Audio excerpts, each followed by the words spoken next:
Victoria and I have been married for 8 years. Steady years, defined by comfort and the reliable rhythm of family life. With 2 kids, we handled the usual struggles that come with marriage and parenting, but I always believed our bond was secure. There was a trust between us, silent but solid, a foundation I never imagined could break. Last Saturday proved me wrong. Her friend Madison had invited us to a party. I didn't know Madison well, but Victoria was eager. "It'll be fun," she insisted, reminding me the kids would be with my mom for the weekend. Her eyes gleamed as she pushed. "Come on, it'll be nice to do something different for once. Everyone's going to be there." I agreed, thinking a little fun might be good for us.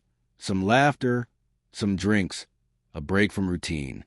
I had no idea how much that night would change everything. The house was buzzing when we arrived, music thumping through the walls, glasses clinking, laughter swirling through the air. At first, it was just like any other gathering. Conversations floated easily, groups mingled, and the evening carried that usual mix of noise and energy. But as time passed, I noticed things that felt off. Glances between couples that lingered too long. Hands resting where they shouldn't. A stranger smiling at Victoria with a familiarity that made my stomach knot.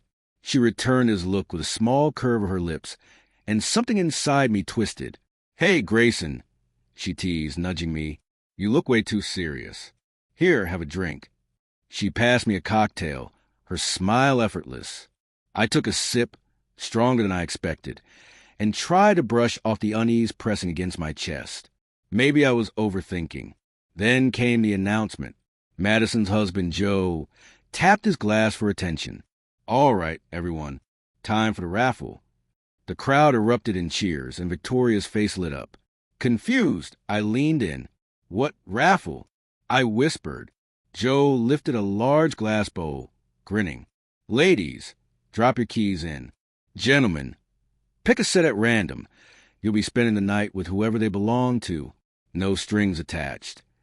The words hit me like a punch. The room's energy shifted instantly, excitement humming through the air. In that moment, it clicked. This wasn't just a party. It was a swingers gathering. My chest tightened as I turned to Victoria. "Did you know about this?" My voice was barely steady. She met my eyes calmly, a faint, knowing smile tugging at her lips. "Yes."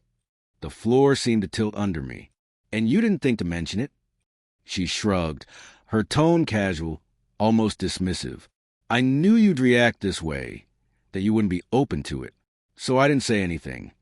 Her words were smooth, rehearsed, as though my shock was nothing but an expected inconvenience. "It's just one night, Grayson. People say this is healthy for relationships." My pulse hammered in my ears. "Victoria, I thought we were coming to a normal party. Not this." She sighed, rolling her eyes slightly. "We're already here. Why not give a chance? You're making this into a bigger deal than it needs to be." My fist clenched. "You actually believe being with other people means nothing? When was that ever part of our marriage?" Her gaze held mine steadily. "Since now." Cold fury washed through me. "Get your purse. We're leaving." Her expression hardened. "Grayson, listen to me," she said firmly. "I'm tired of the monotony. Sometimes I feel invisible, like I'm just a wife and a mom. I need this. I need to feel wanted." Her words cut like a blade. "So you want another man to make you feel seen? Desired? What about me? Isn't that my role?" I whispered.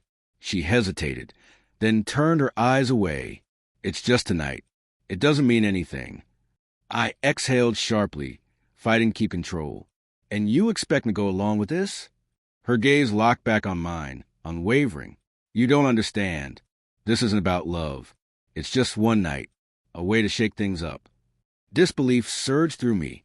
"We're leaving? Now?" She hesitated, then sighed and followed me toward the door. But before stepping out, she turned to crowd. "I'm sorry for my husband's reaction," she announced tightly.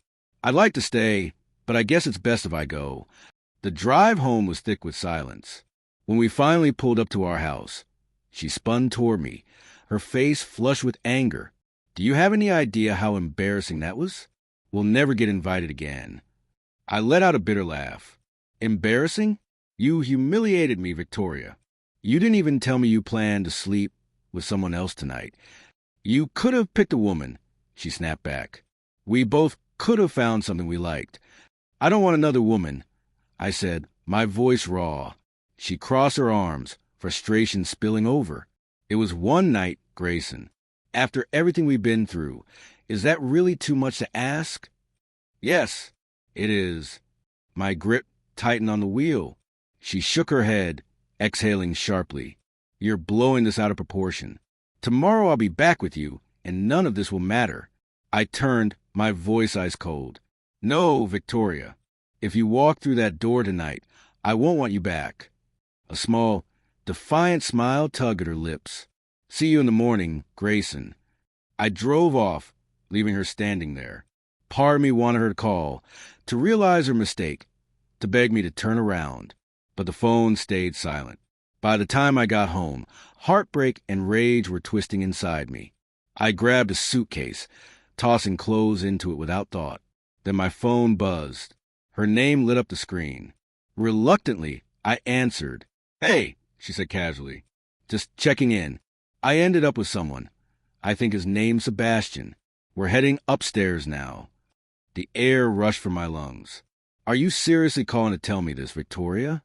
She sighed, as if I were the unreasonable one. Relax, Grayson. Tomorrow, everything will be normal again. My hand trembled as I hit record. I needed proof. And in that instant, the life we had built collapsed completely.